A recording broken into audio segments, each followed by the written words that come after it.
Bismillahirrahmanirrahim. Assalamu alaikum and good evening all dear viewers. Welcome to my show, it's Sportstalk. This is your host Jose Mahmood bringing you live debates on UC TV. Many thanks for all your support and encouragement so far. Please continue to like, share and comment on our media content being published and subscribe to UC TV for ongoing notifications. We've completed 13 episodes so far and we're getting closer to getting to know why we are not yet seeing British South Asians breaking into top flight football. All episodes are up on demand on my Facebook fan page and Sportstalk TV and UC TV YouTube with the green logo. Watch, like and share your views. We're breaking the mould and making the change happen. The topic we're pressing needs attention, so Sportstalk provides a platform to give our youth hope and added intelligence on and off the pitch, so that they can advance in their developments in all areas and break through. Diversity, equality and a fair qualification system being my number one agenda. We've learnt so much so far and brought people who have shared their knowledge and experiences ranging from coaches, referees, semi-pro players and management teams. We are most definitely getting closer to breaking the mould and making the change happen. So please do keep involved. I need you and we need this change to happen because one man can achieve great things, but a team can achieve incredible things. Power of the people. Alongside myself today, having graduated from University of Oxford, MBA PGCE, University of Glasgow with an MSc in Sports Medicine and a Bachelor's of Honours in Sports and Exercise Science, our special guest today is a senior member of over 30 global national bodies in sport, business and education. As a player, he's been a coach educator, professional sports leader, advisor to global and continental bodies in sports, including football, tennis and athletics. My guest today is sports science and medicine specialist, a consultant at a global level, paving the way for ethnic minority sports people to journey into professional sports. So without further ado, let's bring in my guest today, Mr. Majid Shafiq. Assalamu alaikum, Mr. Shafiq. How are you? MashaAllah. Many thanks for coming on the show today. It's a real pleasure to have you on the show. Thank you very much. Thank you. Very welcome, sir. I'm just reading over your bio though, Mr. Shafiq. Is it I'm alright to call you Majid? Of course. No. Let's start with Majid today. Great. Majid, I mean, you've done some incredible work and you've obviously educated yourself. You've got an education up to a master's level. Can you tell me a bit about that in terms of your early journey getting into sports science? A lot of people choose, the football route or the professional route. We don't really come across much in sports medicine and sciences, do we really much?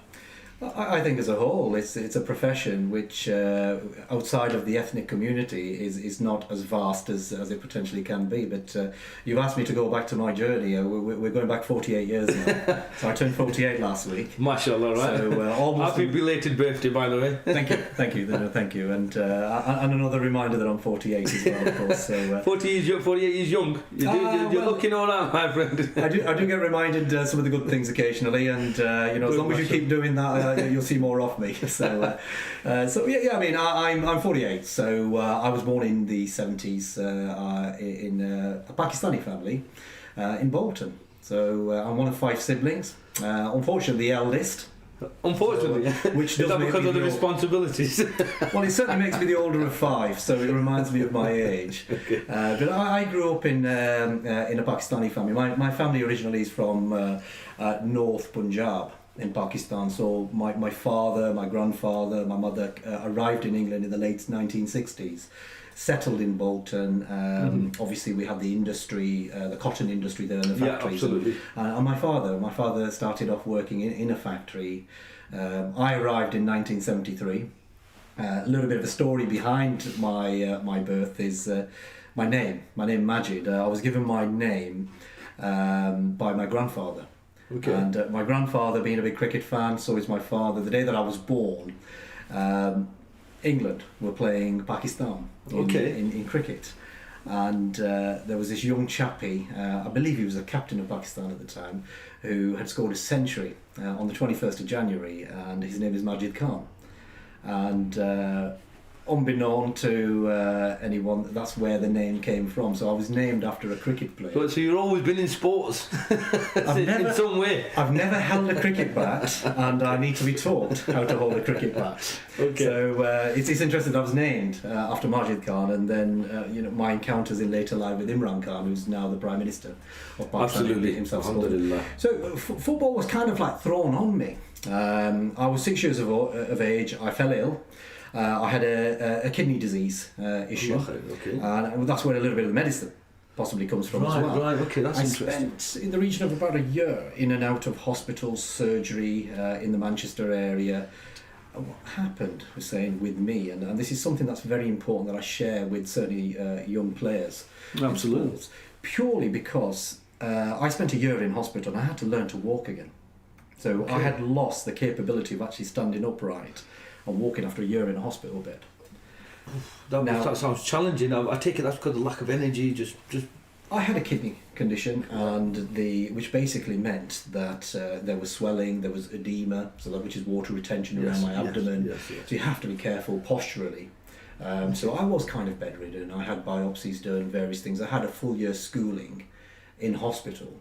And what that led to was when I came back to school, I think out of empathy and sympathy, we had and I like to mention his name, a chap called Mr. Roberts, who was my PE teacher at Gaskell Primary School in Bolton. He took it upon himself that this young chap needs a little bit of assistance, and let's put him in the football team. That will put a smile on his face. Get him stronger. Yeah, I was a little bit chubby. Chubby. I put a few pounds on. And just the fact that I was taken, with that arm round the shoulder approach, put into the football team. I was the youngest player there, so I was 3 years away from finishing primary school, so I was 3 years younger than the older boys in the team. Yeah. And I was just... And that's significant years early on, isn't it, of course? Every year matters at that stage. I still didn't know the offside rule when I was 11, so that's 3 years You probably thought the keeper kept you onside. But the beauty of it was that football and me, I'm like any other child. I would have a kickabout in the street. Sure, yeah. And we'll make the goalposts with tracksuit there. And somebody's parents the old school stuff. Yeah. So I did all that, But what do you learn from that is spontaneous play. Okay, you're out, you're moving forwards, backwards, left, right, hopping, jumping, all those essential movements you kind of pick up. But again, football was kind of brought to me formally in a team setting by that one person. Mr. Roberts. Mr. Roberts. And I went to secondary school and I wasn't good enough to play for the secondary school football team for 5 years. Even though I played local club football, I played for a club called Bolton Lads Club in Bolton. But I was never quite good enough for the school team. So football was never part of a career plan. Is I was told I wasn't good enough. It was when I turned 16, I went to a summer camp at Bury Football Club, the old Gig Lane. Unfortunately, Bury are no longer with us. They're a club that went extinct just over a year. We learned that previously on one of our episodes. You have done, yeah. And I keep being reminded that part of my history has been taken away from me as well. So I went to a summer camp. And so were you kind of playing just for the fitness side of it? I'm obviously recovering from an early age, from 6 onwards, and then kind of got it from the fitness side of it. Not really seeing yourself pushing to top level, just kind I enjoyed being part of something. Yeah. Okay. Everybody enjoys being part of a something. group, of a team, of a group, and there's no denying anybody who wants to improve has a little bit of ego. Yeah, of course. There's no denying that. I agree with you. And that brings about the self-improvement and continual wanting to improve yourself. I went to Bury Football Club summer school, which is just a community scheme, and it was the first time a football coach. There's a guy called Tony Cunningham who played for the first team. So he was their star striker, and he pointed out that young boy should be playing football. Oh, right. And even Bury Football Club was talked off with myself. The Nevilles, Gary Neville and Phil Neville, their father was the general secretary. Neville at the time. So I spent a week of hearing good voices around me, good energy, positive vibes, and that kind of gave me my first impulse. When I went away from that, I went to sixth form. I got into the first team. At sixth form we had 4 teams, and very rarely do you get a new student coming in, getting straight into the first team. And it was really almost a domino effect of good news brings about good performance, brings about more good news. Sure. And that's when I really took an interest in football. And in the late 1980s, as it was, there was a centre of excellence model. It wasn't an academy model. So you could almost kind of be a late starter, like Ian Wright was. He played Sunday League football, semi-pro, before he played for Crystal Palace and Arsenal. So you always had that hope that you will step up into the game. And it was at the age of 17 when I did, half of me knew that it's too late. I've not had the fundamentals and the foundations. But one of the things that I did, Hussein, was as a 16-year-old was I did my coaching qualification in football. So I did what's called the FA preliminary badge. And again, what I was trying to do was add to my portfolio of understanding the game. Sure. Okay, and I did that at Manchester City at the old Platt Lane. When I came away from that, I felt a different person. I looked at the game in a different light. And most people will tell you, even as young coaches, once they've gained a coaching qualification and they've spent maybe 4 to 6 weeks on gaining that, and you've been in the surrounds of proper professional coaches. We had people like Neil McNabb, who played for Man City, on my course. I believe Peter Reid was on it. So these are all well-known people. And then you've got this little 17-year-old from a Pakistani origin background who never thought about football as a career. I was one of 4 people to be passed on that course. Excellent. That's a great achievement. And at that time, that hit me positively. And again, as I say, it's good news brings about good performance, brings about potential for good news. And that's where I started to think, look, I'm starting to understand the game. I could step this up now. Let's try out. Let's try out maybe for the town team. So I tried out for the town team, which was the Bolton under-18s schools team. And what led the confidence that I gained from all of that and the better understanding of the game, I played some games for West Orton Town, who play in the same league as Nelson. I think they are known as Daisy Hill Football Club. Okay, yes. And it just went from one to another. What I needed was really 4 or 5 years really for me to peak at the best that I'm going to be. Now that was going to be 22, 23 and I never expected it. And this is where maybe university kind of comes in, because when I went to university I did a sports science degree. My intention was to study medicine. Yeah. But in those 2 years... A time came where you had to kind of choose. Well, it was an easy choice because I enjoyed the sports environment and I was starting to enjoy it more to the point where I probably want to have a career in it. I don't know what the career was going to be in the 1990s because the sports industry was so narrow. And it's a different planet now. We have performance analysts at clubs, we have sports scientists. The word sports science was spoken about in America in those days. At that time, yes, yeah. In my mind, I knew there's a good chance that I will end up at one of the American MLS type clubs, and MLS wasn't around at the time, so there was the National League at the time. So if I'm going to use my sports science in any way, more than likely I'll end up somewhere like Florida or Ohio, because there was no sports science in the clubs over here. You had a physiotherapist, you had a fitness coach. There wasn't the umbrella off. So I always knew, but I never took the decision when I went to university to study sports science that this is what I want to be. I wanted to continue my football. And I knew the university football would be a platform. It'll be a platform. The standard of university football is very high. You've got first team football at universities like Loughborough, Oxford, who I played for later, who train 4 times a week. So they train like a professional football club. They have professional football coaches. They have facilities. We get 2,000, 3,000 spectators.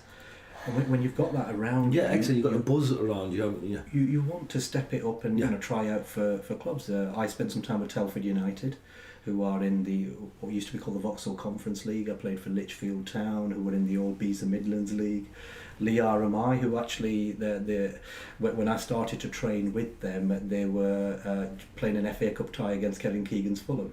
Excellent, yeah. So you was in that game? I wasn't in the game. No, I wasn't in the game myself, but there's a little story to that. I trained with them and I took my younger brother to actually help him get into that level of football, a younger brother called Razik. Okay. And it was really more for him than it was for myself. But what it gave me was confidence. It gave me confidence to maybe look at the game in a broader light. Sure. Everything is possible. I remember playing a game for Lichfield and Lichfield Town in a FA Cup preliminary game, second round, and I came on as a substitute. And let me share this with you. Sure. Please do. I was sat in the dugout with, and I can't remember the name of the manager. I apologise to him. And we've all got these onesie type suits on. It's winter climate. Where somebody's passing the chewing gum, and I know anybody who's played the game of football knows what I'm talking about here. And we're on about the 60th minute, and the physio says, "Majid, start warming up." Yeah, sure. I go for a warm up, and my legs are wobbling. My legs are wobbling. There's a crowd. There's about 1,000 crowd over there, and my legs are wobbling. And then it took me a good 5 minutes to take that onesie suit off because I've never had to do that before. And that was the first time experience that I've had to wear one of these. I went on to, just before I went onto the football pitch, one of the players from the other team, and I believe the other team could have been a team from Telford in the area. One of the guys, as I was going on the football pitch, actually said to me, "Don't forget your cricket bat, mate." No. Oh. Now I thought I heard that. And but I was involved in both goals that we scored when I came on the pitch. And the same chap and a couple of his teammates offered to buy me. Now I don't drink, so offered to buy me a drink at the in the bar afterwards. So those 10 minutes, 15 minutes changed perceptions, is what I'm trying to say. And confidence comes from the opportunity of being on the football pitch, first and foremost, and being surrounded by people. Yeah. So I mean, really, that's my journey in football. But I stepped into football coaching very early on. Hussein, I graduated from university, and I went back to my old club, Main Road Football Club, who play in the North West Counties, and I was offered the opportunity to coach their under-19s, who were on that particular summer, and I think it would be around about 1996. Were playing in the Umbro International Youth Tournament, where there was national teams playing in it. Absolutely. So with the USA. Was that in Manchester? It was at Manchester University's Yeah, absolutely. Yes. And it was my first encounter of actually coaching. I mean, the lad from Bolton also mentioned that you'd have seen it, episode 13 on our views would have seen it as well. Yeah. Sal Ducky and Chakwal, and they was mentioning that tournament. The biggest tournament in the world. And yeah, I've actually had the pleasure to play in that tournament myself, and I could tell you some very good standards there as well. So I do know that. Just coming back on your university degree in science, because as a player myself, you're right in saying that maybe I'm not accustomed to the science of it all. I can see why it's fundamental. But what's one of your kind of teachings and learnings from that science position that you would kind of give to senior players, professionals, or maybe even coaches to that level? I think for me, let me just explain. Something I do in a lot of public speaking events is to justify what sports science is. That's it. Because it's such a generic term, you could add so many bolt-on subsections within it. Subsections, yeah, absolutely. For me, I mean, one of the things that I use to explain it is, I ask people usually when I'm in a public event, and what I would do is I will ask people, how big is this area at the end of my finger? And most often than not, people who know basic maths is it's about a centimetre by a centimetre, so it's a square centimetre. I have had people say it's a square metre, believe it or not. It's not. And what I would ask them is just place it on any part of your body. Any part of your body. Somebody will poke their eye out, or, more often than not it's over there. It's at the forehead. And I will then ask them, right at this moment of time, that 1 square centimetre, how many of those square centimetres can you get around your body? If you were to just dab your body, I'll get ridiculous answers like 3,000, probably is 3,000. So then I will ask the question, so 1 in 3,000th of your body there, can you tell me what's going on underneath there at this moment of time? In the weather climate that we're in at the moment, in the situation that we are sat in at the moment now, so it could be just... You're taking humidity into account, you're taking anything. Atmosphere into account. So I'd get, answers like sweating, there will be no talk of what's happening in the epidermal layer or the dermis, or what's happening with venous shunting or vascular tissue within there. These are complexities for people, and absolutely, this is what sports science really is.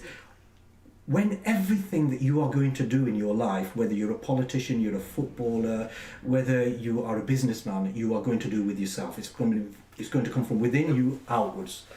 So what's the point in knowing where such a country is on the map, and such an ocean is, and such a fish is, within the animal kingdom, when you don't know 1/3,000th of yourself?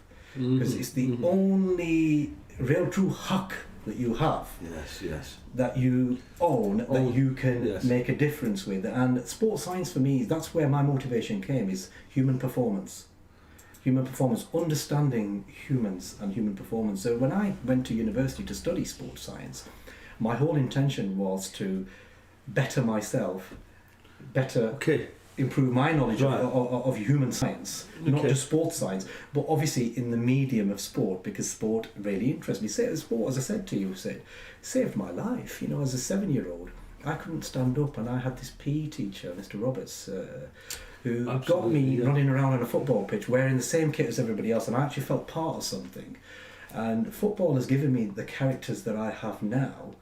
If that hadn't happened, and if that sport wasn't there and I wasn't on that football pitch, so looking back on it, how can I give back to the sport was what I was thinking. So when I went into excellent. sports science, Real good intentions, real good motivation, real drive there, and that gave you that. Please do continue, madam. I'm very intrigued by it all. For me, I always wanted to be a doctor. And what does a doctor do? You know, if you look at the simplest description of what a doctor does, a doctor is somebody who has a vast amount of knowledge of the human being and the environment, of course, you know, with disease, etc. So it's not just the human being but other microorganisms. A doctor is there to support a human being to live a healthier life. Yes. Okay? Hopefully a longer life.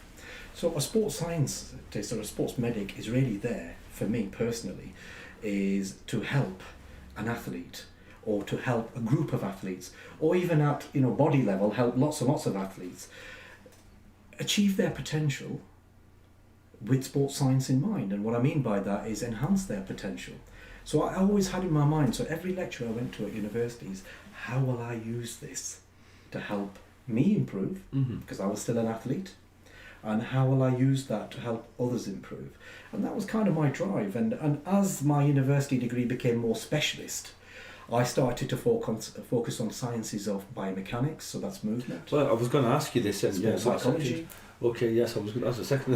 Exercise physiology, you know, and of course, Right. sports medicine generically, you know, covers all of those in a medical sense. So sport and exercise science are a little different to sport and exercise medicine. Yes. Okay. Yes. Which is what I took up at master's level. And the only university that offers a degree that you could do sports science and sports medicine is Glasgow, University of Glasgow. Okay. It's the #1 sports medicine, sports science university in the UK at the moment. Excellent. So Okay. it's something that they have grown in over the years. They work very, very closely with the governing bodies, you know, the Scottish Football Association, with the rugby there. They have access to all the large stadiums like the Hampden Park, etc., Celtic Football Club. They have all of that in Glasgow, and so, you know, they're really kind of taking the bull by the horns and thought, right, we've got all the facilities, we've got these super clubs, and we've got these two wonderful sports. Let's develop, you know, the best sports medicine department that there ever has been, and they had those intentions about 10 years ago. I only did a master's recently there, and that was really just to keep my knowledge at the level that I want to keep it, because my profession hasn't actually been in sports science. Sports science, I've worked as a consultant for the last 20 years. But I've worked in retail, at a regional and at a national level, in various companies, you know, the likes of Boots, Sainsbury's, Optical Express. So I've been in business for the last 15 years, but my consultative work has always been away from my core work. So I've always wanted to maintain a level of knowledge and understanding. And of course, you know, universities are where you update your knowledge with the latest research. Absolutely. So, you know, really kind of looking back, there's 20 years, you know, from when I said at the age of 17 to, you know, into my late 30s and even going into 40s. Most of my time was spent in football coaching. Excellent, alhamdulillah. I'm really intrigued by that, and I'm sure most of our viewers are.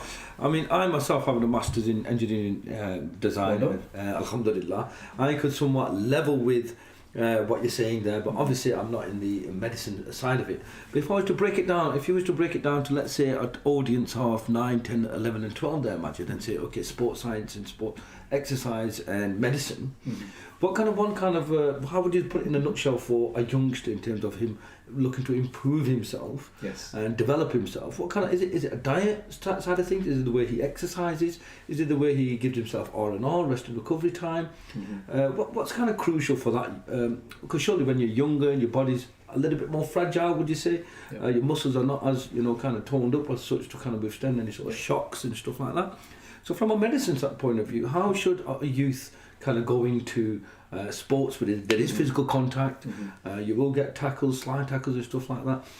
How does he build himself from a medicinal kind of viewpoint? Well, nobody knows you themselves better than the person. Better than themselves. yourself, agreed. Okay. Right, so the acquisition of knowledge is a good thing. So let me give you an example, just digressing a little bit. the footballers at football clubs now have an education program, so they have a scholars program at all the pro clubs, category 1 down to category 4 clubs. 16 to 18, every footballer will complete a B.Tech qualification in sport. Okay, right. Is this a current practice, right? This has been going on for a long, long time. It's called the ACE program. ACE program, right? Sure. So there will be an NVQ qualification with that as well. So, let's give you examples of, players like Danny Welbeck and Tom Cleverley who come through Manchester United. Just like any other student at a sixth form college who's not playing football, they will actually be doing more. They do what's called a B.Tech extended diploma, which is 3 A levels. Okay, all right. And an NVQ in leisure. So they will have 3.5 A levels equivalent at the end of that. Now, why do they have the ACE program? Well, football is not necessarily going to be their career. Okay, so there are going to be footballers, the majority will not make it as a professional football player, but they have still got the requisite qualifications, they've done well enough to go to university. But what I really believe that gives them is basic knowledge. So they understanding foundation, fitness. Yeah. Fitness testing. It's very important that players actually know which components of fitness. I'm talking about strength, power, speed, flexibility, and then you can go into great detail like dynamic agility, balance, coordination. Sure. Plyometrics and stuff like that. Well, plyometrics is a method of training, but the components of fitness, you've got to understand that you require different components of fitness for different movements in different sports. Sure.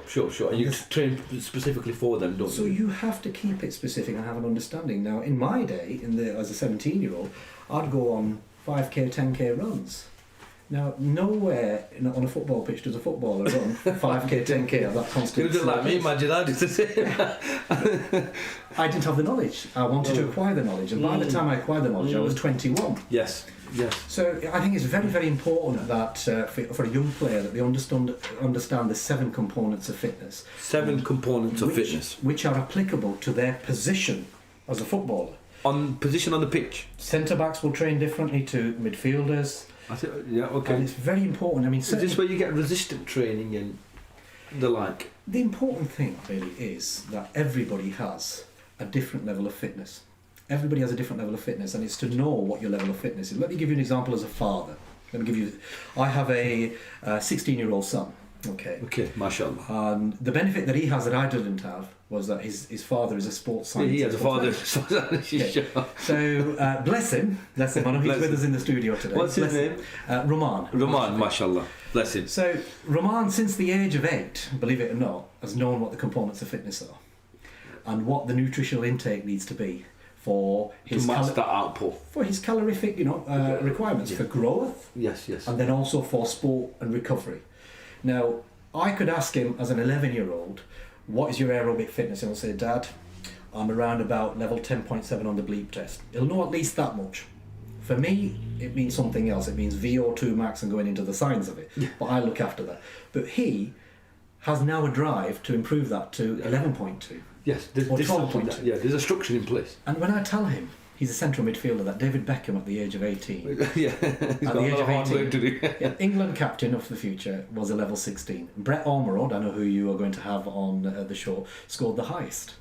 Okay, and what kind of a drive does that give a young potential future athlete when he knows what his level of fitness is in all the components of fitness? Not just aerobic. Yeah, absolutely. Compared to professional footballers. Now, one of the guys that I work with... So it kind of sets the benchmark, doesn't it, really? You know where you need to be.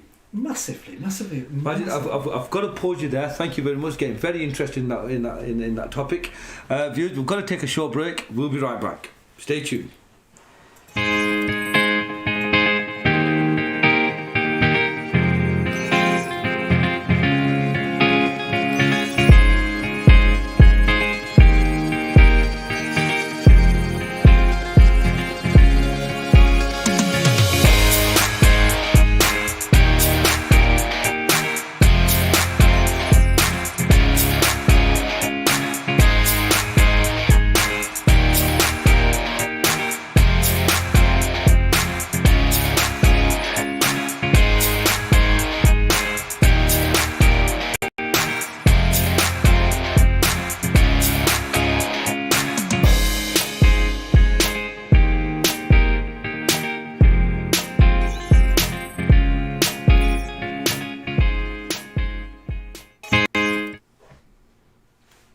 Assalamu alaikum, all dear viewers. Welcome back. It's your host, Hussein Mahmood, presenting live debates on UC TV. Special guest appearance today with Mr. Majid Shafiq.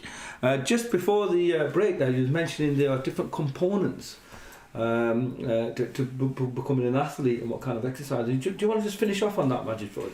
I mean, what I was really saying was it's very important that the young athlete actually knows where they're up to. Okay, yes. And where ideally they need to be in the different components of fitness based on the position that they're playing. So it's pointless a goalkeeper training like a central midfielder whose aerobic fitness needs to be higher, whereas the goalkeeper really will be more agility, more power. So as long as there's a basic understanding, the next thing is actually programming and having the right type of training. And this is where sports science really comes in, and it's very, very important. All of the clubs now have sports scientists. There's one person I like to mention who I have a lot of respect for. Good. And he's not a sports scientist by academics, but he's a sports scientist better than I've ever known. He's a guy who trained Cristiano Ronaldo. He's one of my colleagues. And, he's one of your colleagues, is he? He used to be Manchester United strength and conditioning coach, a chap called Mick Clegg, who also trains my son. Excellent. Mick Clegg. Mick Clegg. Can we give a shout out to Mick Clegg? Now, Michael Clegg, who is his son, is actually Manchester United. Michael, should I say? Michael is his son, who is currently Manchester United's strength and conditioning coach. He's sat at the top of the league. Oh, excellent. They just beat Liverpool yesterday in the FA Cup. Yes. So yeah. Michael, credit to him, he's taken a lot of the learnings from his father, and Manchester United kind of brought that back in now.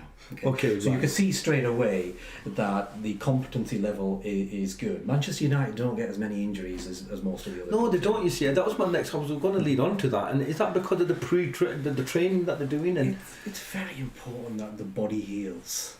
after training. No, it's very important. And it's critical, but also the programming, the training itself.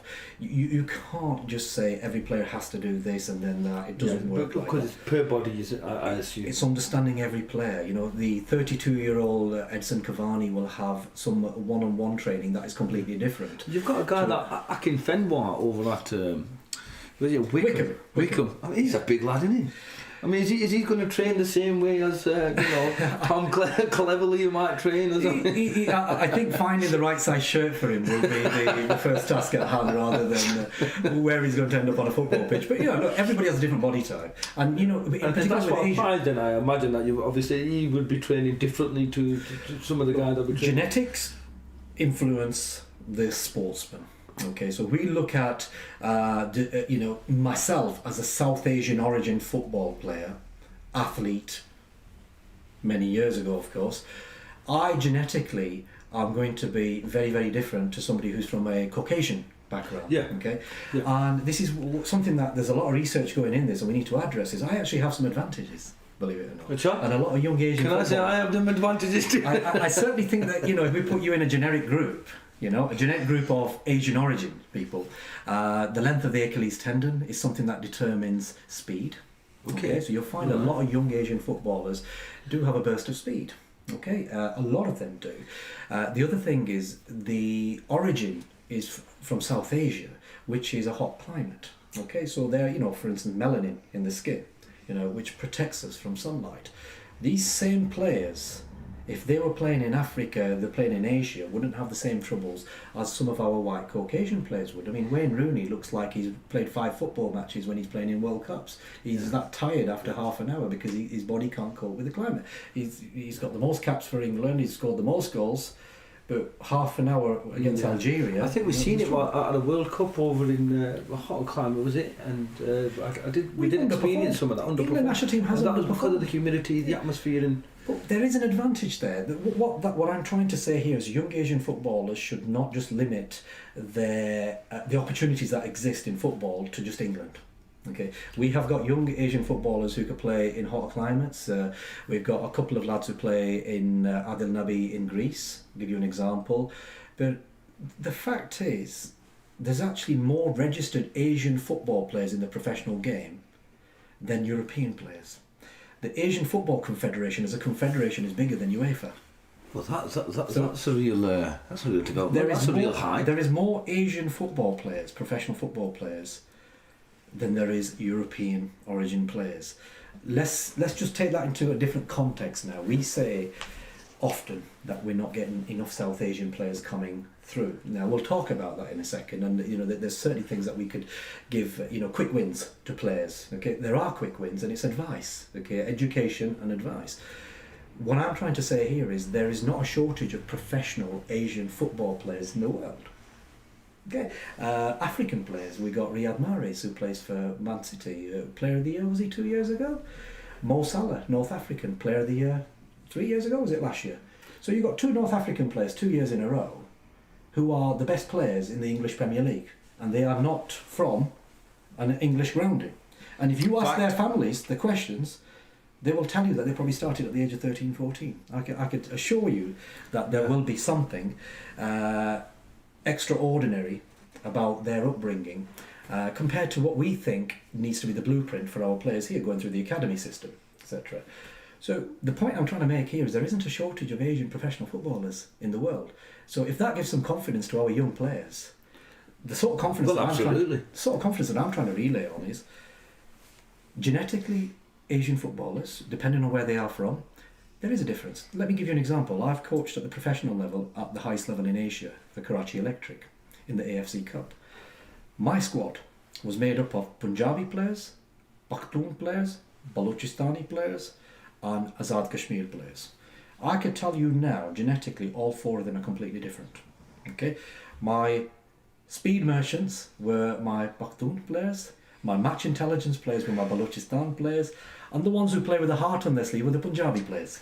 Okay, so just in a country like Pakistan, you've got different types of players. Now, I as a coach, it's my job to utilise them in the best possible way. Yes, absolutely. The best possible way. Yes. Now, we could quite easily have the majority of Pakistani players, Indian players as well, in the region that we live in here in Lancashire, are either from Gujarat, which is India, okay, Yeah.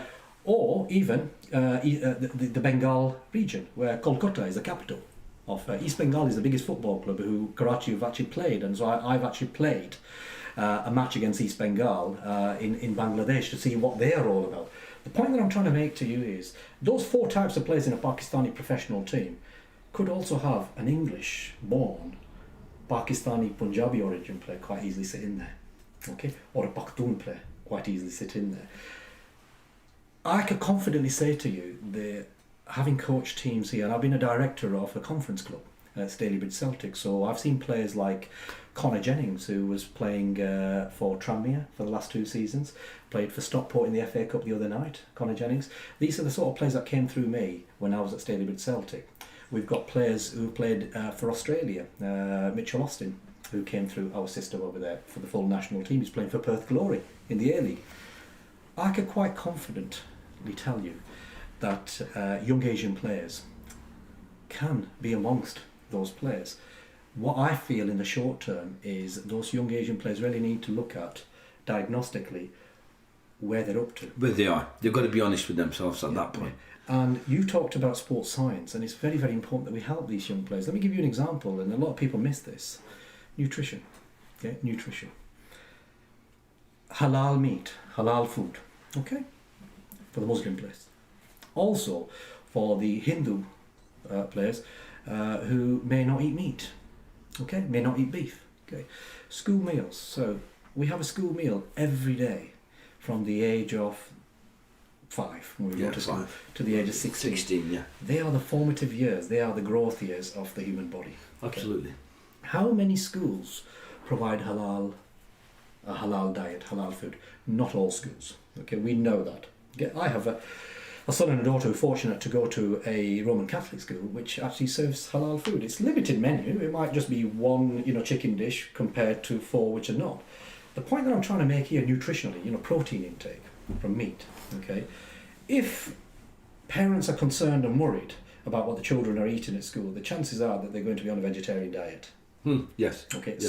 straight That's to a substitute, isn't it? There's nothing wrong with a vegetarian diet for somebody like me, a 48-year-old who wants to live longer, be in good shape. Not an issue, but for an athlete, it's very important that they get the micronutrients and the macronutrients they require. Now, if they're missing a major meal every single day, that's around about 33% of their calorific intake that they require. If that is happening every day, they are not going to physically develop. So we're 67% deficiency.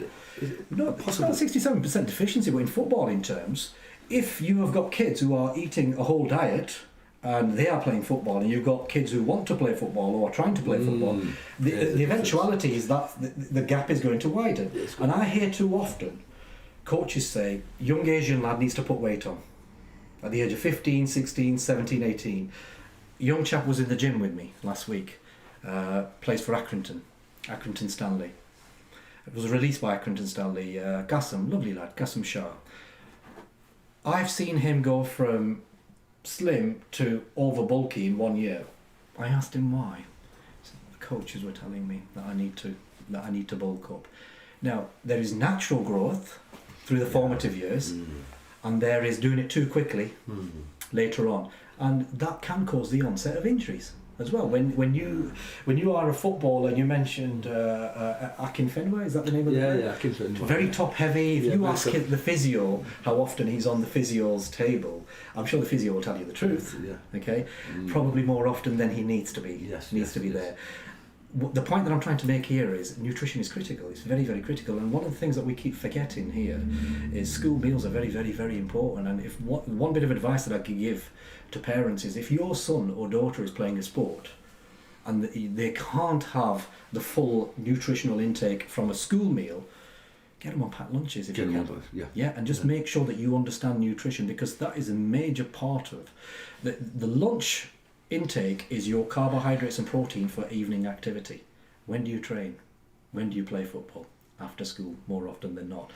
And I think that is an area that we've completely not looked at over the years. And then beyond that, what the child eats at home, when they eat. It's very important that young football players have the right diet before, during, and also after. And if you speak to young footballers, they will tell you, the truth as it is. So immediately after a football match, it's very important. That's where we have the glucose uptake at the highest level. It's very important that they get that nutrition within half an hour.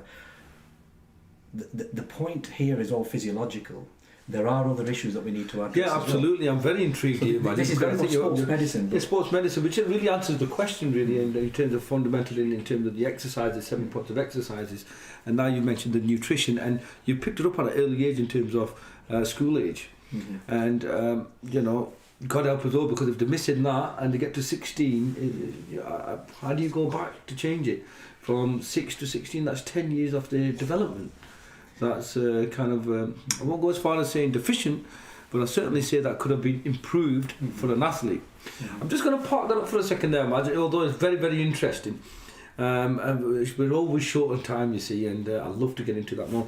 You mentioned quite a lot about Manchester United, and can I just ask you, are you involved with Manchester United in any way? Have you been involved with Manchester United?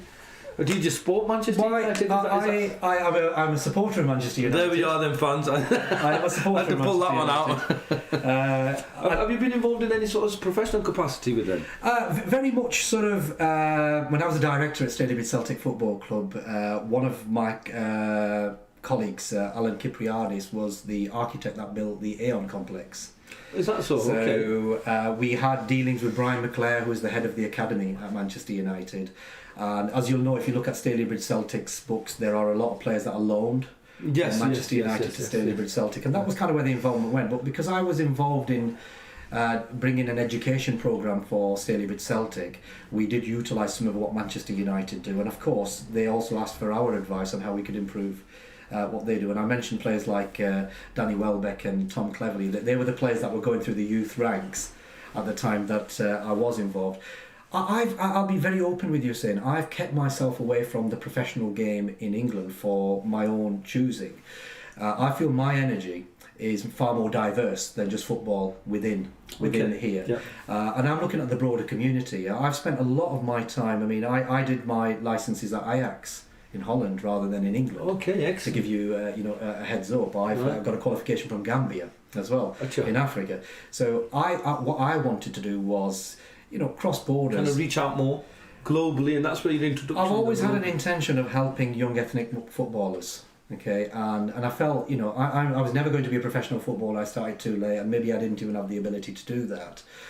What I do believe as I've grown older is I've got the ability to develop young players, older players, and even clubs, and now at a more organic organisational level. And I think it's very, very important that I look at football in all the continents rather than just here. Now, my dealings with Manchester United are, of course, with Mick Clegg. Okay, as I mentioned to you before, Mick has methodologies which are very unique. In the case of what he does, and there's three things that Mick has told me, and he trained Ronaldo and he's trained Ryan Giggs and Patrice Evra and players like that. One of the things that Mick told me was there's three things that he looks for in a footballer. Okay, number one, the ability to concentrate. Okay, a player needs to have an ability to focus and concentrate. Secondly, is really have the ability to learn. Okay, because the whole thing, academy means a centre of learning. So the ability to learn. And the third one is widening their field of vision. So decision making on a football pitch. And they're the three basic things that he works on with these footballers. What I would do is translate that in the simplest of terms. Is young footballers, doesn't matter what background they are from, they have to get to a football training session. They have to be brought home from football training session. They have to have willingness in their parents. And let me give you my story. My father used to work 7 days a week in a shop. 7 days a week in a shop. He had his own shop, his own business. He couldn't just walk out of it. But one way or another, he ensured that I got to every training session, all the way up to even beyond my university years. And that access to football allowed me to experience every minute that I did. And every minute that I experienced as a player, as a coach, credit to my parents. Without that, I would be a lower percentage of a player who understands the sport as a player, a low percentage as a coach who understands it as a coach. So it's not just nutrition. And I think within the ethnic minority community, I certainly would say, if you can't get the child to the training session, use your family unit. And I'm going to be open and honest with you. My uncles used to get me to the football match. I've got two uncles who were taxi drivers, and they quite happily got me there and got me back.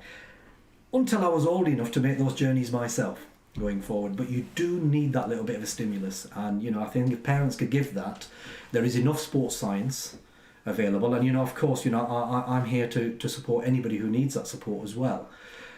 I think you're doing absolutely fantastic. We have to be able to get the kids to training. Simple as that. Absolutely. And show willingness to do that. Yeah, in terms of the transport and how to get there, and no matter how good or how much training they need to get there and need to get back. We in the Asian community don't have the best of jobs when it comes to work-life balance. Okay, most parents are business owners. They have to work late hours. Yeah, a lot of hours. At the end of the day, you've got to put food on the table, and that's the priority. Yes. But one of the beautiful things that Asian people have is that family branch. Absolutely, alhamdulillah. Use it. The network. Use it. If you've got a young, talented athlete, use it for them. I just want to highlight what you mentioned there to all the viewers, just in case they kind of got lost in all of it. Is the three main things there? Could you just run that with us again, Maj? Yeah, again, this is something I picked up from Mick Clegg, and I truly believe in it. I'm probably a bigger ambassador of it than he is now. Is the ability to concentrate. Okay, so kids have to concentrate in school to learn biology, chemistry, physics, maths, etc. The ability to concentrate. So don't go into a training environment distracted. Okay, do what you need to do. What I used to do was take half an hour on a coach trip. Whether it's to a training session or whether it's to a football match, and we used to call it psyching up. Okay, is just make sure that you're in the zone and you are picking every small detail. It could be that one message from a football coach that makes you the footballer that you want to be. If you're not concentrating, you might miss that message. And you'll find that the most attentive footballers are the ones that make it into the professional game anyway. The ability to learn. Everybody learns differently. Some people learn using their eyes more, some kinesthetically through movement. Try what you need to try. What I used to do, and I do a lot with footballers, is footballers who don't quite get it with some of the skill sets that are required for football. You put them on a one-on-one situation and you put them in a more of a nuclear zone of training and they get it. Okay, why do they get it in that environment? It might be lack of confidence, it might be that they are shy, amongst other players. So what I would say to players is take your football training away from the football club as well, and just build the foundations of learning. I bought my first book of football coaching as a 14-year-old, Brian Robson's Soccer Skills. I read every page of it. I tried everything through it. It helped me. It might have only improved my game by 10%, but it got me motivated. And the last one is developing a field of vision, and this is something that Mick believes in. Mick has worked with the best players like Paul Scholes who know where to put the ball. Okay, and it does make sense what he says. If you are relaxed and if you are on the football pitch and you have the technical base, it's your decision making on the football pitch, and that decision making is going to only improve if you play match after match after match. Even if it's at grassroots football, every minute counts. So if you've got an opportunity to play for your local club and you're going to play 30 games a season, you're going to be 30 games better off to use that third set. Absolutely enjoyed that, Majid. So thank you very, very much for that. That's absolutely brilliant. All them years of experience, you know, and youth looking at this, and other coaches, other professionals, other, you know, senior players as well. You know, please do take that in, pass them messages on, because them 3 points for me as a player are absolutely crucial. All of them. For me, what got me there is just the scope and the vision and making the right decisions, because it could be the difference of passing that ball through and just passing the wrong pass. So, you know, it's absolutely crucial. And, you know, I take a message from it, but your message there was absolutely crucial and critical. Majid, I want to move on to something that you mentioned as well in terms of your sport on a global level, and your kind of interest you have for Pakistan at the moment. What's kind of going on there with Pakistan? British-born players here. Mm-hmm. And our show is more of why we're not seeing British South Asians getting into top flight football. What kind of avenues do they have? I mean, if they've gone through 10 years of training, been coached, unfortunately a lot of players do drop off. Mm-hmm. And if they're still passionate and still want to get into football, what other avenues do you think are available for them on an international level, and how do you kind of how do you kind of fit them guys in? One thing I would say to anybody who's got a South Asian origin is you're not going to have a boring life. You've got the English way of life, and you've either got Indian, Pakistani, Bangladeshi, Sri Lankan way of life at home as well. Use it to your advantage. Most people will speak the language. Okay, football is a global sport. It's everywhere, and I've experienced it in many countries, over 30 countries. And one thing I would definitely say is football does happen in Pakistan. It does. It needs an impulse to improve the competitive level of Pakistan football. If you look at the national team, which has only played a couple of matches in the last 2 years, the national team of Pakistan in the 1980s was as good as any Central European team away from the main Western European nations. Okay.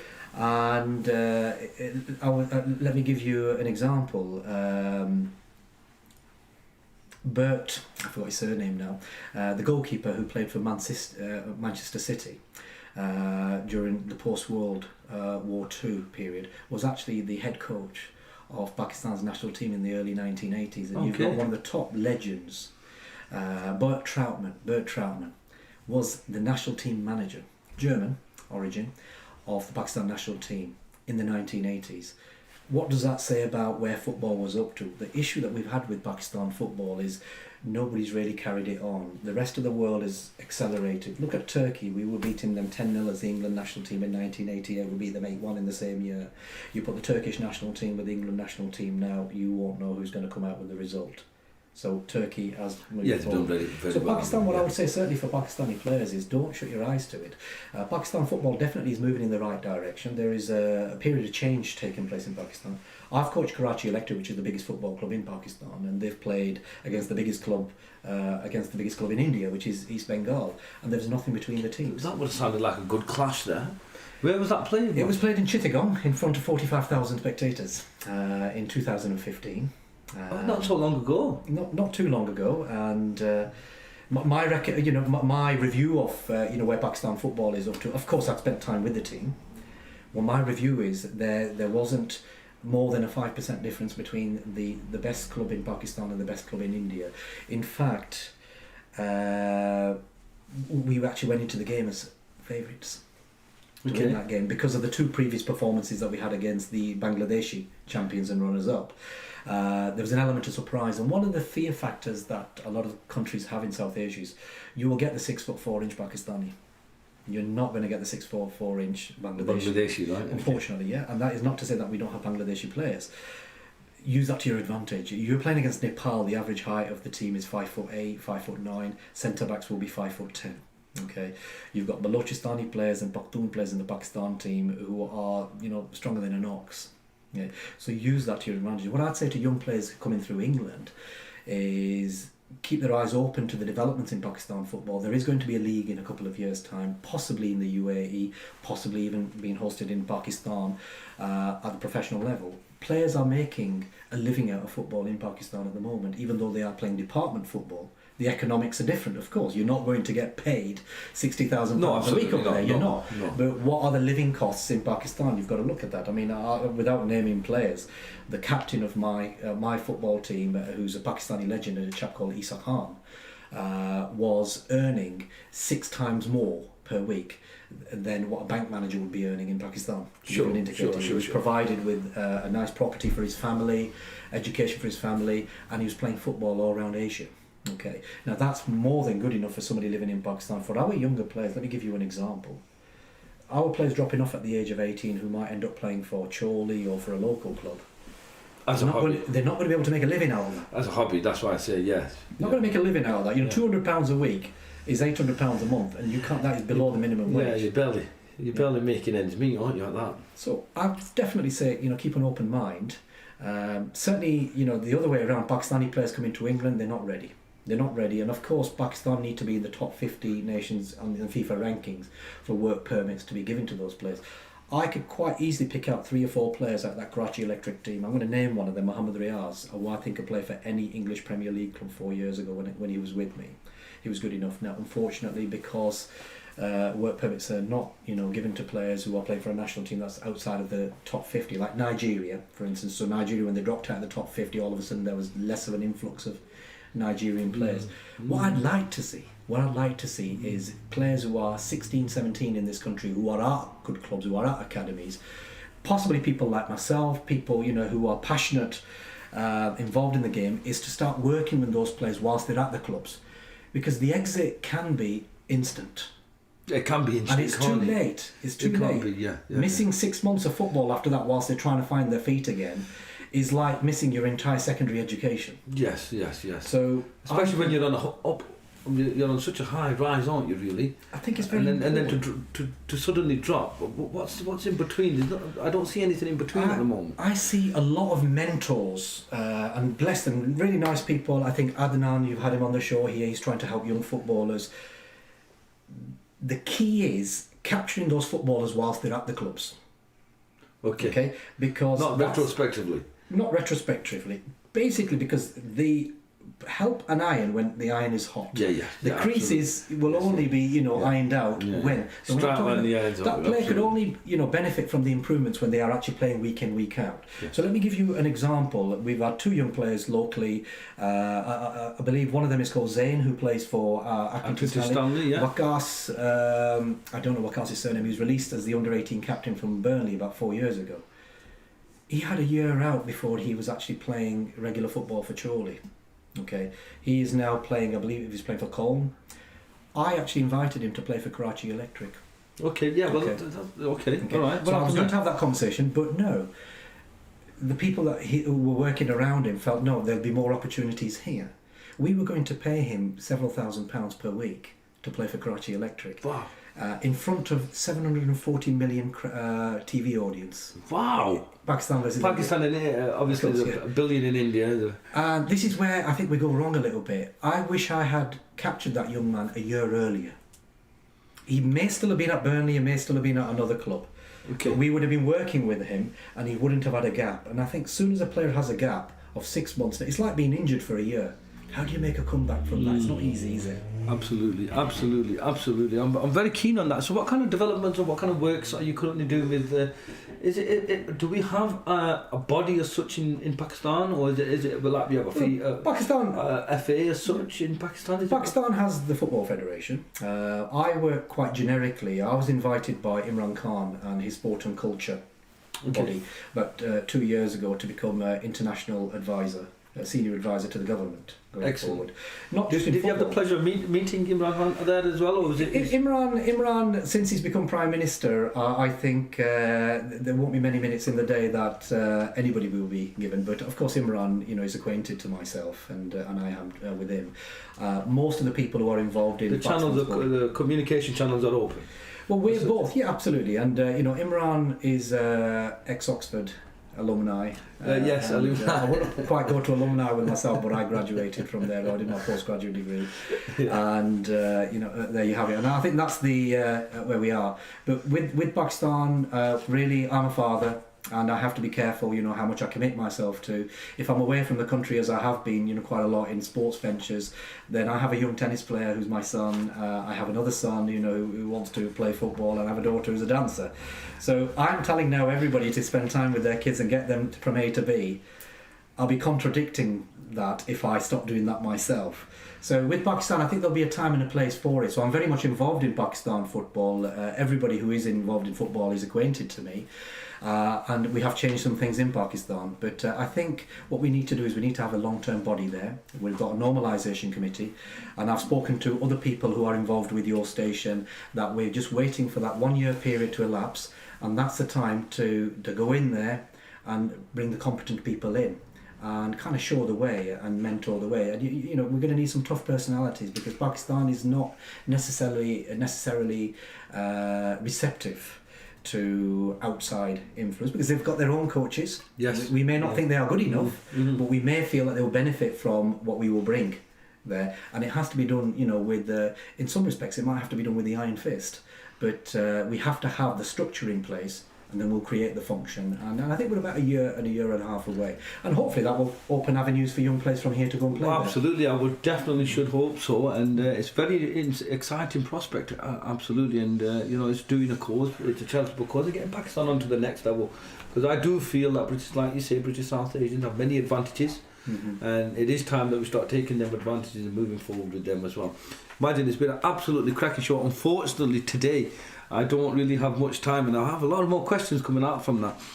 Would you please be kind enough to share your final messages with our youth and senior players and everybody alike, really, to kind of come under one banner, unite, and sport and encouragement? What message would you give out to all our viewers today from your experiences paving the way forward?